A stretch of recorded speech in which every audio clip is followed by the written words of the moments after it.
Disgusting abomination. Musk blasts Trump's agenda bill. On Capitol Hill, Donald Trump's agenda, big, beautiful bill, is facing a critical test. Can Republicans make enough changes to get the bill through the Senate without making so many changes that it dies when it goes back to the House? Republican leaders have imposed a July 4th deadline on themselves, so they've given themselves just 1 month to get this bill to the president's desk. And considering just how big the bill is and that it's not quite beautiful enough for all of the Republicans in the Senate, that timeline is, shall we say, ambitious. We're going through a lot of changes right now, but we want the House to recognize their bill when it actually comes back. So the 53 Republican senators would like to see some changes. This bill passed the House by one vote. I doubt gaming's going to happen. March is here. They're going to do the podcast. No, March is just here to bring some of my stuff back that he graciously put in his bag. And whatever changes we including make, the it's Kaya got to go thing. back there for approval. We got, as you know, a lot of our members who would like to see more in terms of spending cuts. But in the end, it's all about the math. And it's what gets us 51 in the Senate and what gets us 218 in the House. So that, of course, was Senate Majority Leader John Thune. Let's do that math. He can only afford to lose 3 Republican votes. Already, 4 GOP senators have said they're not on board. Okay. Math is it's so simple, I will do it on television. A half a dozen more Republicans appear to be on the fence here. So why is that? For many of them, it is the budget analysis that says that the bill would cut billions from Medicaid while adding trillions to the national debt. One of these holdouts, the Kentucky Senator Rand Paul. I like that all of the outspoken holdouts are mad, with the exception of Josh Hawley. Josh Hawley is mad because he needs to be a fake populist. And in an effort to be a fake populist, he's like, oh, you're cutting Medicare. I don't like it. But the other guys are mad because it's not cutting enough from the working poor. And Josh Hawley is not even like real mad. He's just like fake concerned. He will gladly vote for that, okay? The rest of them think that the Medicaid cuts are not enough, while adding trillions to the national debt. One of these holdouts, the Kentucky Senator Rand Paul, of course, finds himself at the center of Donald Trump's attention, not always a positive thing. The president writing this online, quote, Rand votes no on everything, but never has any practical or constructive ideas. His ideas are actually crazy. Parentheses, losers. He's saying this is a big growth bill. He said Trump is on abundance. Trump got on the abundance mindset, chat, clearly. Point, end quote. Senator Paul later told reporters that he wants to vote yes on the bill. But.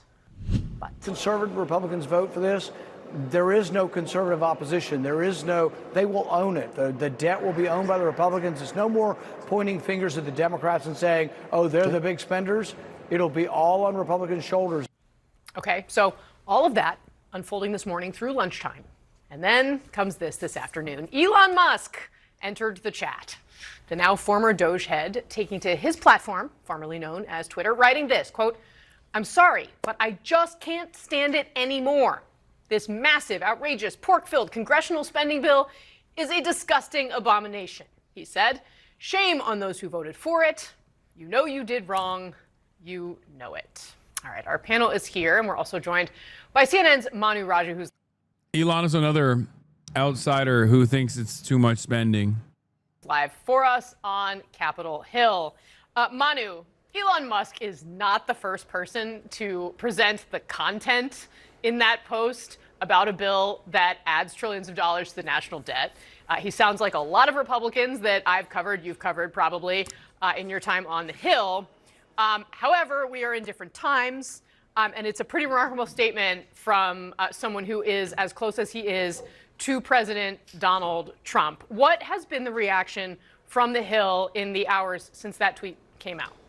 It's completely scrambled the politics up here. Democrats cheering this. Chuck Schumer coming out to his weekly press conference touting this post by Elon Musk, Hakeem Jeffries, a Democratic leader, doing the same thing. Republicans, on the other hand, pushing back, including the Speaker of the House, Mike Johnson, who I caught up with in the immediate aftermath of that post. He told me that he has spoken at length with Musk yesterday, and he said that he had tried to explain to Musk the virtues of the bill, and he also suggested that Musk perhaps could be driven in part by his opposition because the bill would call for the elimination of certain tax incentives for electric vehicles. And of course, Elon Musk owns Tesla. Elon is missing it, okay? And it's not personal. I know that the EV mandate, very important to him, that is going away because the government should not be subsidizing these things. But for him to come out and pan the whole bill is Hell yeah, baby, fight.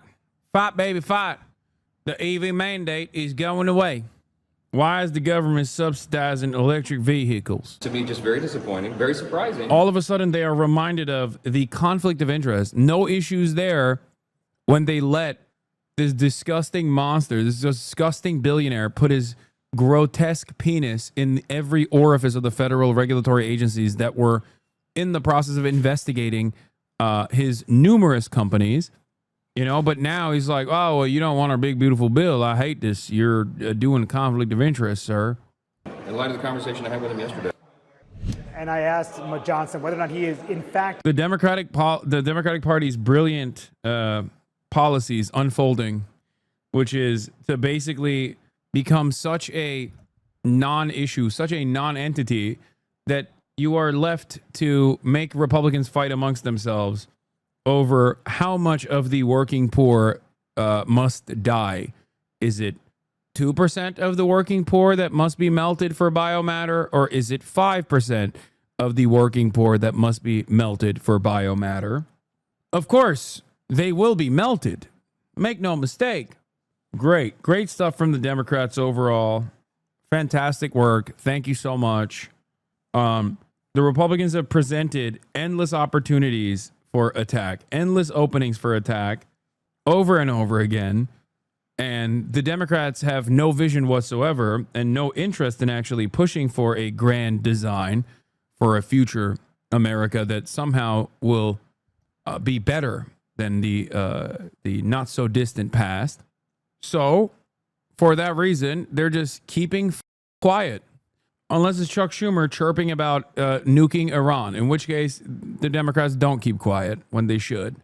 Yeah, I saw this as well. We have the lamest opposition in American history.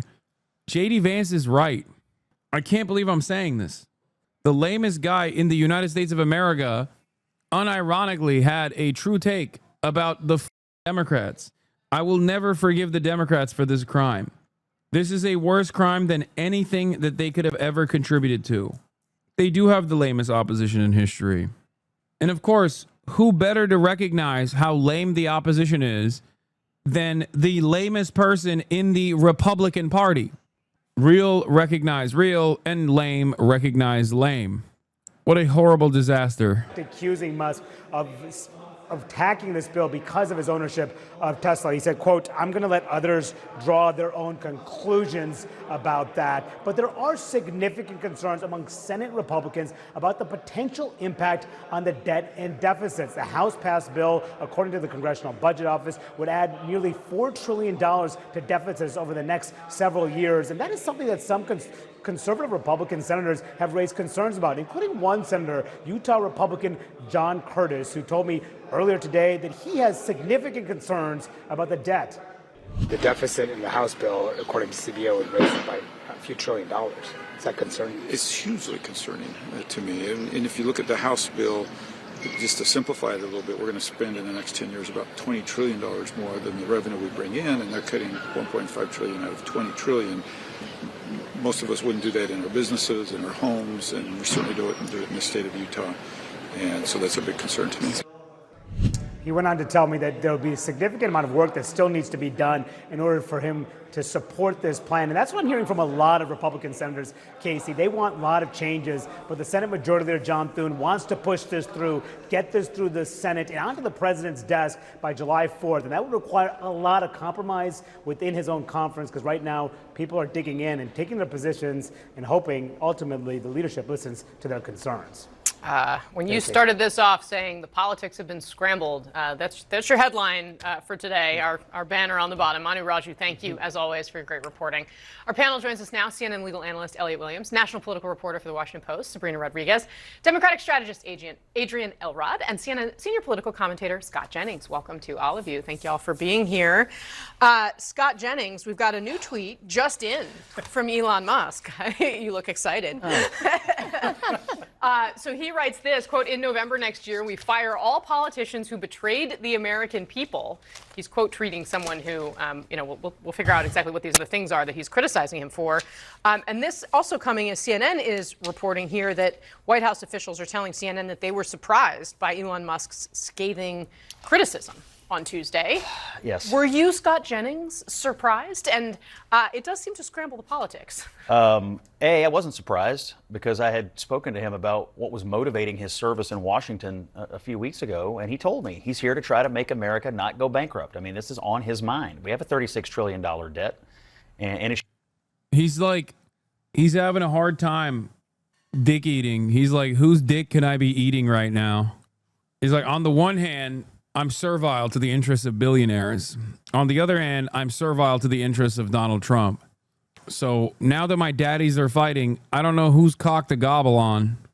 it should be on all of our minds. So that's number one. Number two, I don't think that we're done with the bill yet. Poor Scott. Tough choice for him. I mean, as you know, and as the reporting says, lots of changes are going to have to be made in the Senate to get it out of the Senate. And then those will have to be reconciled. The reconciliation will have to be reconciled with the House. And more changes still may come. I guess I want multiple things. I want the president to get his agenda. And the agenda, the core part of this, and the thing that is not negotiable, is the extension and making permanent the tax cuts, investment in border security, energy deregulation, the biggest welfare reform in recent history. I mean, these are non-negotiable, I think, to the president because it's what he ran on. But the Republicans should listen here to Elon when it comes to the national debt. We have work to do on this. We have governing responsibility. And maybe it doesn't come in this bill, but the rescissions packages to come and our other work to come here, getting a handle on a $36 trillion debt is not going to be easy, but it is necessary because this is not sustainable. Yeah, Adrian Elrod, I mean, this has put Chuck Schumer on the same side as Elon Musk. Yeah, I mean, who would have thought that would have happened? Look, a couple of things. I don't really know at the end of the day how many people are going to be impacted by Elon Musk, tweeting that he doesn't support this bill. I mean, he's deeply unpopular among Democrats. He's certainly waning or less popular among Republicans. What do you think? Is this bill happening? I don't think so, but who knows? Who knows at this point, chat? I don't know. I mean, they did actually push through the last tax cut when Donald Trump was president, and that was also hastily slapped together. The thing is, it's got funds for Israel in it. And you got to remember, Democrats don't necessarily care about melting the poor either. But they do care about giving Israel money.